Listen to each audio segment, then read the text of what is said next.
Monsieur Soubest. Chers collègues, cher Lionel, effectivement, je vais vous expliquer pourquoi nous allons voter contre ce rapport, même si on adore le Stade Rochelais. Rappelez qu'on avait voté alors dans nos collectivités respectives, pour notre part, à La Rochelle, à l'Aglo et à la ville, 4 millions d'euros de subventions d'investissement pour le stade, effectivement, en 2019, pour mettre aux normes la tribune présidentielle, accès handicapé, rénovation énergétique, quelques places supplémentaires. Et puis que cette rénovation de la tribune est passée de 4 millions d'euros à 14 millions et demi d'euros aujourd'hui, en 3 ans.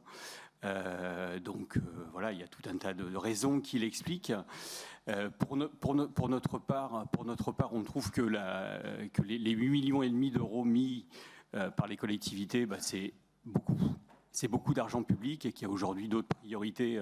On en parlait les uns et les autres, et on a eu l'occasion de s'exprimer à la ville, à l'Aglo de La Rochelle, et en cohérence, nous avons voté contre ce projet. Nous voterons contre aujourd'hui.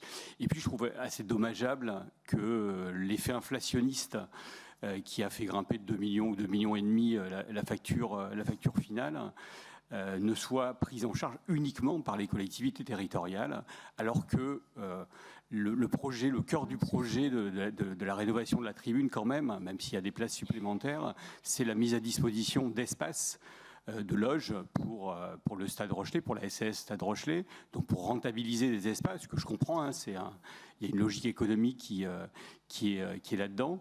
Mais voilà, je trouve un peu dommage que ce soit seulement l'argent public et seulement les collectivités qui aient à payer le surcoût inflationniste pour cette rénovation.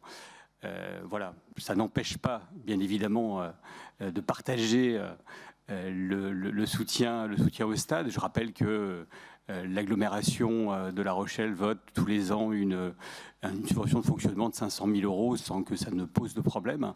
Voilà, le stade est largement soutenu, mais je pense que quand on doit faire des investissements, il est important d'avoir véritablement une sobriété. Alors je vais pas reprendre les mots de notre président de la République, mais je dirais une sobriété heureuse, c'est celle qui permet de faire profiter pleinement tous les spectateurs ou les téléspectateurs d'un spectacle, mais aussi de faire que l'argent public soit sereinement utilisé.